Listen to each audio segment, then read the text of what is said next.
Hey artists, today we are going to make an ocean artwork inspired by seahorses.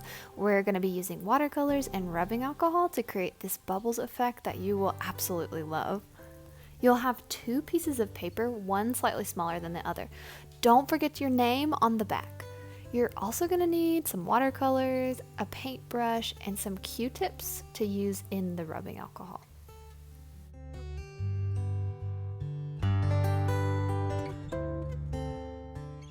For this technique to work, you're going to need lots of paint and lots of water on your brush. So notice how I'm swirling around several times on my palette, and I'm even jumping back into the water cup to get my brush more wet.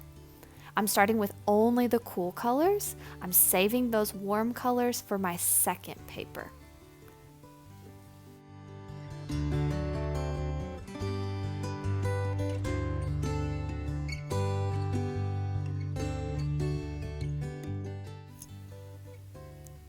Once I've painted a little section, I dip my Q-tip in the rubbing alcohol and then tap it onto my wet watercolors. Look at that really cool bubble pattern that's already happening.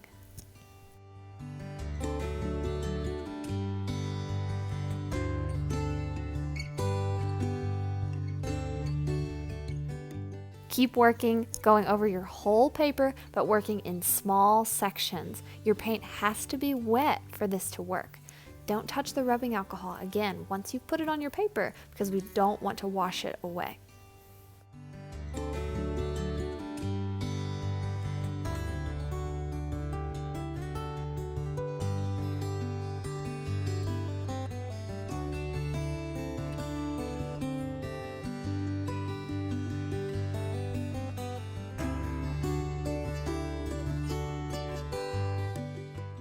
I'm using this exact same technique on my second paper, except this time I'm only focusing on the warm colors, so reds, oranges, yellows, and pinks.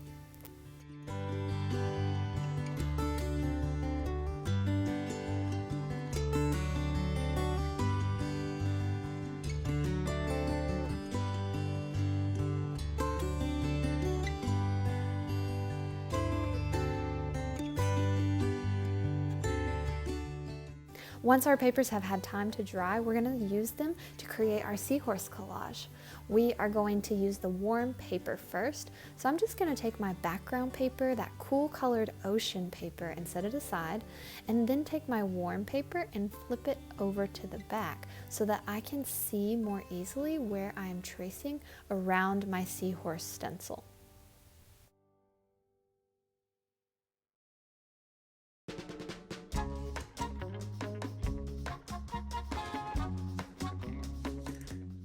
When you're finally finished tracing, go ahead and get your scissors out and you can cut out your seahorse. Take your time. I know that twisty tail is kind of tricky. Just do your very best.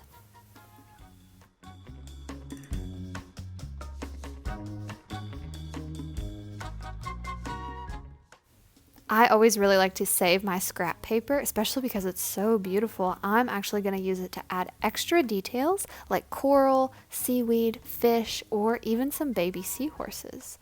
After you've got those details ready, you can cut them out and then use your glue stick to arrange all your pieces and stick them down to your background.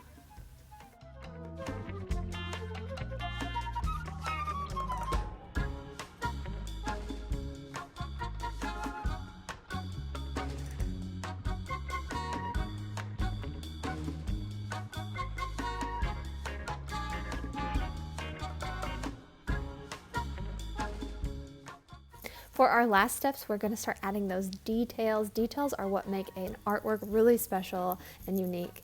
I'm actually using a cupcake paper to make the perfect fins. You can have a lot of fins or just a little bit of fins. It helps to look at some pictures of different types of seahorses to use as inspiration. Lots of seahorses use their fins as camouflage. Some seahorses look like coral, others look like seaweed.